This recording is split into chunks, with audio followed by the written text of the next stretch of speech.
పరమ పవిత్రమైన తిరుమల ధర్మక్షేత్రంలో అత్యంత ఘోరమైనటువంటి అపచారం కూటమి పాలనలో చంద్రబాబు గారి ఏలుబడిలో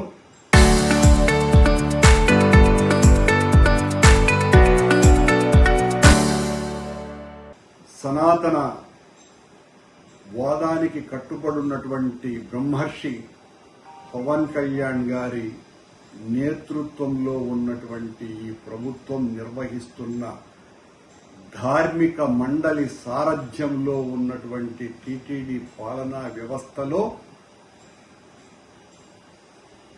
కొన్ని సంవత్సరాలుగా చరిత్రకందని సంవత్సరాలుగా 7వ మైలు దగ్గర పూజలు అందుకుంటున్నటువంటి వెంకటేశ్వర స్వామి క్షేత్రపాలకుడైన శ్రీ ఆంజనేయ స్వామి వారి విగ్రహాన్ని ఆ ప్రతిమను దొంగలు దొంగిలించుకుపోయారు. మొన్న ఈ మధ్యనే జరిగినటువంటి హనుమాన్ జయంతి రోజున టీటీడీ సాక్షాత్తు పెద్ద అధికారులు అక్కడ చాలా ఆర్భాటంగా ఆ ఆంజనేయుని ప్రతిమకు పెద్ద ఎత్తున పూజలు నిర్వహించినారు. ప్రతి సంవత్సరము కూడా నిర్వహించేటువంటి ఆనవాయితీ ఉన్నది. ప్రతిరోజు కాలినడకన పోయేటువంటి దాదాపు 25,000 మంది భక్తులు, అలాగే సరిగ్గా ఆంజనేయ స్వామి ఇక్కడ పూజలు అందుకుంటున్నటువంటి సంగతి తెలిసి కార్లలోనూ ఇతర వాహనాలలోనూ వచ్చేటువంటి భక్తులంతా కూడా ఆ 7వ మైలు దగ్గర ఉన్నటువంటి ఆ పెద్ద ఆంజనేయ స్వామి విగ్రహాన్ని చూసి వెంటనే దిగి ఈ స్వామి వారిని, చిన్న స్వామి వారిని పూజలు జరపటం అన్నది ఎన్నో సంవత్సరాలుగా జరుగుతున్నటువంటి విషయం.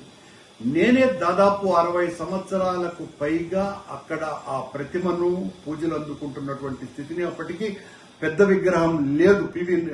పివిఆర్కే ప్రసాద్ గారు ఆ పెద్ద విగ్రహాన్ని అక్కడ ఏర్పాటు చేశారు. ఆయన ఏర్పాటు చేయటానికి పూర్వమే 100 సంవత్సరాలుగా ఈ చిన్న రాతి విగ్రహం అక్కడ పూజలు అందుకుంటున్నటువంటి సంగతి అందరికీ కూడా తెలుసును. దాన్ని చూసే పివిఆర్కే ప్రసాద్ గారు అక్కడ అతిపెద్ద విగ్రహాన్ని ఏర్పాటు చేయటం జరిగింది. ఈ రోజున స్వామివారి రక్షణగా నిలబడ్డటువంటి క్షేత్రపాలకుడైన ఆంజనేయ స్వామి విగ్రహాన్నే దొంగతనం చేసే అంతగా బరితెగింపుకు అక్కడ పాల్పడ్డారు అంటే టీటీడీ అధికారులు గాని, టీటీడీ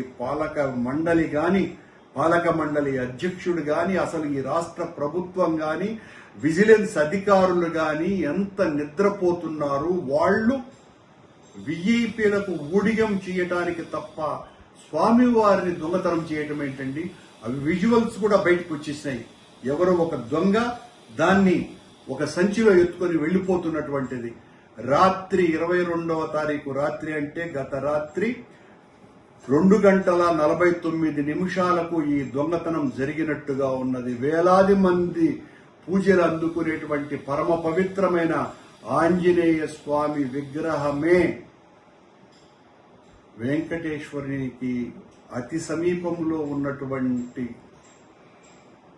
ఆంజనేయ స్వామి విగ్రహాన్ని దొంగతనం చేసే అంత హీనమైనటువంటి స్థితికి ఈ పాలకులు వెళ్లారు అంటే ఎంత అపచారం, ఎంత ఘోరం, ఎంత మహా పాపం అన్నటువంటి విషయాన్ని ఈ సందర్భంగా అందరూ తెలుసుకోవాల్సినటువంటి అవసరం. ఎంతసేపు మా మీద నిందలు మోపటమే గాని చివరకు స్వామివారి విగ్రహాన్నే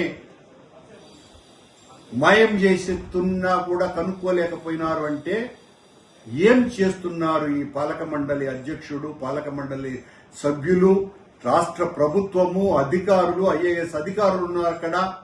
ఏం జరుగుతోంది కొండ మీద? ఎంతసేపు బ్లాక్ లో టికెట్లు అమ్ముకుందామా, విఐపీలకు ఊడిగం చేద్దామా అన్నటువంటి విషయం తప్ప.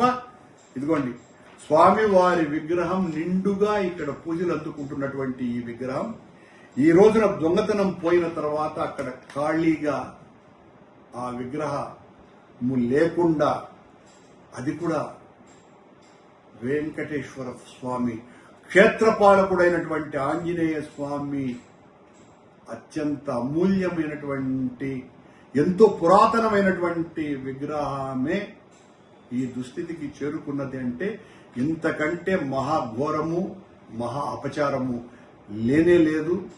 దీనికి ముఖ్యమంత్రి నేరుగా సమాధానం చెప్పాలి. సనాతన ధర్మానికి కట్టుబడినే నేను ప్రతినబూనానని కాషాయ వస్త్రాలు ధరించేటువంటి పవన్ కళ్యాణ్ గారు సమాధానం చెప్పాలి. ఊరికేనే దారిలో నడుచుకొని పోతే కాదు, మీరు నడక దారిలో వెళ్లిన ఆ దారిలో కొన్ని వందల సంవత్సరాలుగా పూజలు అందుకుంటున్నటువంటి క్షేత్రపాలకుడైన ఆంజనేయ స్వామి విగ్రహం దొంగతనం పోయిన దానికి బాధ్యత మీరు వహించాలి అన్నటువంటి విషయాన్ని ఈ సందర్భంగా గుర్తు చేస్తున్నాను.